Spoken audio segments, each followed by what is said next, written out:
charged up, as was Tim Hardaway.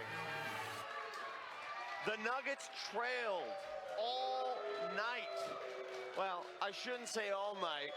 They led after the first quarter, but it was all Utah from there. And it looked like Utah was going to steal one here in the Mile High City. They led by 13 with about 6.5 to play. And then what happened? What did you notice? What did the Nuggets change outside of just becoming more energetic on the defensive end? Yeah, look, Utah is a tough team to have to handle given how they play stylistically. The way they play that five-out offense, a lot of screening, a lot of tricky stuff on the perimeter, frees up shooters, frees up cutters, frees up guys to get it to the rim.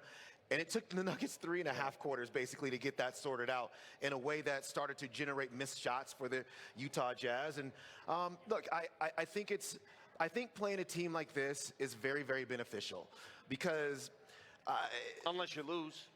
Well, but even if you lost, because Nuggets are going to the playoffs. Like, it's not like they're not going to the playoffs. But even if you lose, you understand that there are certain actions that your defense has to start to really get corralled. And they weren't able to really do that for the most part until the fourth quarter. So, yeah, I mean, this is very good to learn it in a win, but learn it nonetheless. Well, the number I point to, the Nuggets usually dominate the paint. They gave up 84 points in the paint tonight to 46. That is, that is rough.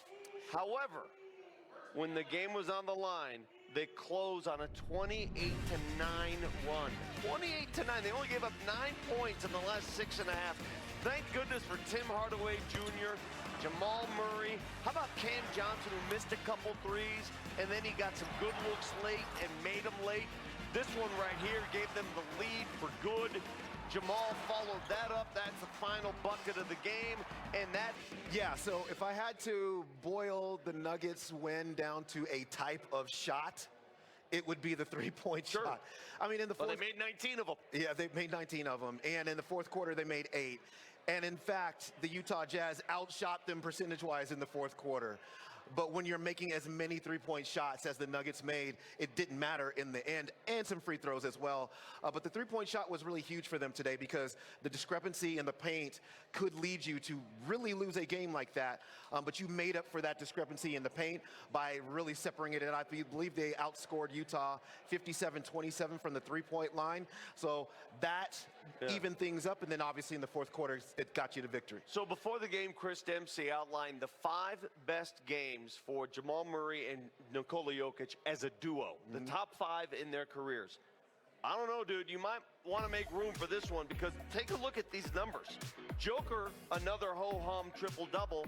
Jamal, meanwhile, goes 31 points, 14 assists. He led the team in dimes tonight. Yeah, and it was right off the top. You know, he had the one where it was kind of, it wasn't full court, but it was a wraparound, I think it was to CB maybe? It was to Christian Brown. And you just knew right off the top that, okay, vision is on for Jamal Murray. He had 10 assists immediately, it felt like. And look, Jamal has been doing this from a playmaking and scoring standpoint all season long. He will be an all-NBA player, I promise you that. And so he has done this again. And Nikola Jokic, wow, it's just amazing. Yeah, I love this. I love this every single time I see it. It's really, but yeah, we've been blessed to watch them both. There's no doubt about that. One of the greatest duos ever, the greatest duo in a Nuggets uniform ever. Nikola Jokic, again, turnovers were an issue because Utah forced him into things, but at the end of the game, everything seemed to click. Yeah, and there was, like, Utah, there was a lot of double teaming on the move when he caught it early in the game. And then late in the game, they tried a little bit more fronting him as well. We heard Will Hardy, the last time these two teams played, the Nuggets only beat them by 3. And Will Hardy, he basically said in the post-game press conference, if you have an idea of how to slow down Nikola Jokic, please let me know because I don't know how that's, how we're going to be able to get it done. They threw a lot of different looks at him. By the end of the game, there's that pass. By the end of the game, he had it all sorted out, and he was able to not just play make, but then to score as well. Well, they got to play Utah again next week at Utah. Right. And these ain't no gimmies. No, these are not gimmies. These ain't no gimmies. All right, what do we have to give away tonight? It looks like we have the special trading card brought to you by Replay Sports Card.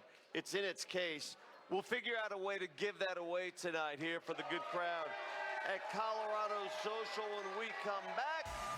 Head coach David Adelman, his thoughts on tonight's win.